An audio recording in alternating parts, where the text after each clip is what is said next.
নমস্কার বন্ধুরা, শঙ্করী কিচেনে সকলকে স্বাগত। এই সিজনে খাওয়ার মতো একটা রেসিপি আপনাদের সাথে শেয়ার করব। এটা হলো সজনের ডাঁটার তরকারি। এটা একটা ঘরোয়া রান্না। সবার আগে দেখিয়ে দিই আজকের রান্নায় কী কী সবজি আমি ব্যবহার করছি। এখানে একটা আলু আছে, আলুগুলো লম্বা করে ফালি করে নিয়েছি। এখানে সজনের ডাঁটা আর বেগুনগুলো ডুমো করে কেটে নিয়েছি। আর 5-6খানা সজনের ডাঁটা, তার আঁশটা ভালো করে ছাড়িয়ে আমি লম্বা লম্বা টুকরো করে নিয়েছি। আলু কিন্তু এখানে লম্বা লম্বা করে টুকরো করে দিলে ভালো লাগবে।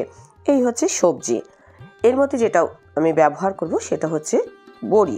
এটা কলাইয়ের ডালের বড়ি, এটা মশলা দেওয়া বড়ি। এই তো গেল সবজি আর বিভিন্ন উপকরণ। এবার কি মশলা ব্যবহার করব আর এই রান্নার পদ্ধতি কি সেটা রান্না করতে করতে দেখিয়ে দেব। তাহলে চলুন শুরু করা যাক। রান্নাটা সর্ষের তেলে করতে হবে। এখানে 2 থেকে 3 চা চামচ আমি সর্ষের তেল দিয়েছি। সবার আগে আমি তেলটা গরম করে নিয়েছি। তারপর বড়িটা আমি মিডিয়াম টু লো ফ্লেমে ভেজে নেব। বড়িগুলোর মধ্যে একটা লালচে কালার আসবে। তারপর বড়িগুলো ভেজে আমি অন্য পাত্রে তুলে রেখে দেব।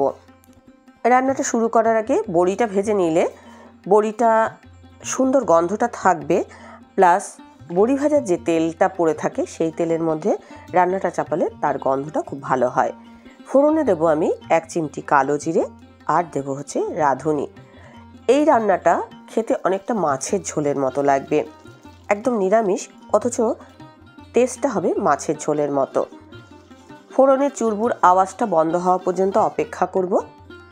গ্যাসের ফ্লেমটা কম করে দিয়ে আদা কাঁচা লঙ্কা বাটা দিয়ে দিলাম 1 চা চামচ। রান্নাতে আদা কাঁচা লঙ্কা দিলে খেতে খুব ভালো লাগবে। আর ফোড়নে সুন্দর গন্ধ বেরিয়ে আসার পর আমি সবার আগে আলুটাকে ভেজে নেব। এটা তো একটা ঘরোয়া রান্না, তাই ঘরোয়াভাবে আমরা যেভাবে খাই এই রান্নাটা সেইভাবে। তবে রান্নার কিছু মশলা পদ্ধতির জন্য টেস্টটা একটু 19-20 হয়ে যায়। এবার আমি সজনের ডাঁটাটা দিলাম। এই রান্নাটা কম তেলেতে সুন্দরভাবে করা যাবে। চাপা দিয়ে আলু আর সজনে ডাঁটা ভালো করে নাড়াচাড়া করে নিয়েছি। চাপা দিয়ে দিয়ে রান্না করলে আলুটা নরম হয়ে যাবে। এবার বেগুনটা দিয়ে দিচ্ছি। বেগুনটা আলাদা করে ভেজেও আপনারা রান্না করতে পারেন, তবে এইভাবে করলে তেলটা একটু কমেতেই হয়ে যাবে। সব কিছু আমি ভালো করে নাড়াচাড়া করে নিচ্ছি আর চাপা দিয়ে দিয়ে আমি রান্না করব। তাহলে বেগুনটাও আস্তে আস্তে কিন্তু সফট হবে। রেসিপির উপকরণ খুব বেশি নয়। সজনে ডাঁটা যেহেতু এই সিজনে অ্যাভেলেবেল, এছাড়া সজনে ডাঁটা বসন্ত রোগে কিন্তু জার্ম নষ্ট করে দেয়। স্বাদ মতো নুন দিলাম। নুন দিলে আলু বেগুন এগুলো সফট হয়ে যাবে। সজনে ডাঁটাটা একটু ভালো করে ভাজা করে নেবেন আলুর সাথে, তাহলে কিন্তু সজনে ডাঁটার মধ্যে একটা যেরকম হ্যালসানি গন্ধ হয় সেই গন্ধটা থাকবে না।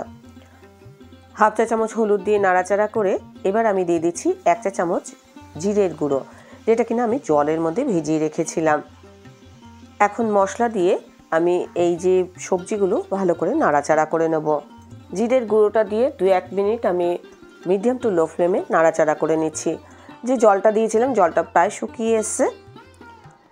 জলটা শুকিয়ে গেলে তারপরে আমি যেটা অ্যাড করব সেটা হচ্ছে সর্ষে কাঁচা লঙ্কার পেস্ট। 4-5খানা কাঁচা লঙ্কা আর 1 চা চামচ সর্ষে আমি বেটে নিয়েছি। সেটা বাটার পর তাকে ছেঁকে নিয়েছি। আমি আরও একটুখানি জল অ্যাড করব। এবার পুরোপুরি আলুটা সেদ্ধ হওয়ার জন্য অপেক্ষা করব। আর এরই মধ্যে ফুটে ওঠার পর আমি দিয়ে দিলাম ভেজে রাখা বড়ি। এর মধ্যে আমি স্বাদ মতো গুড় অ্যাড করলাম, কেউ চাইলে চিনিও অ্যাড করতে পারেন। ভালো করে নাড়াচাড়া করে নিচ্ছি। আর একেবারে শেষে দিয়ে দিচ্ছি 1 চা চামচ কাঁচা সর্ষের তেল। এটা নাড়াচাড়া করে আমি এরকম ঝোলঝোল অবস্থাতে একটু নামিয়ে ফেলবো, কারণ এর মধ্যে বড়ি আছে। বড়ি কিন্তু অনেকটা রস টেনে নেবে। ঝোলটা অনেক বেশি থাকবে না, কিন্তু একটু গা মাখা মাখা থাকবে। রেডি হয়ে গেল সজনের ডাঁটার তরকারি। একদম সিম্পল ঘরোয়া রান্না। রেসিপিটা দেখে ভালো লাগলে অবশ্যই একটা লাইক দেবেন, প্রচুর প্রচুর শেয়ার করবেন। আমার চ্যানেলটা ভালো লাগলে অবশ্যই সাবস্ক্রাইব করে আমার পাশে থাকবেন। আজকের রেসিপি এই পর্যন্ত। দেখা হবে নতুন কোনো রেসিপি নিয়ে নতুন কোনো এপিসোডে।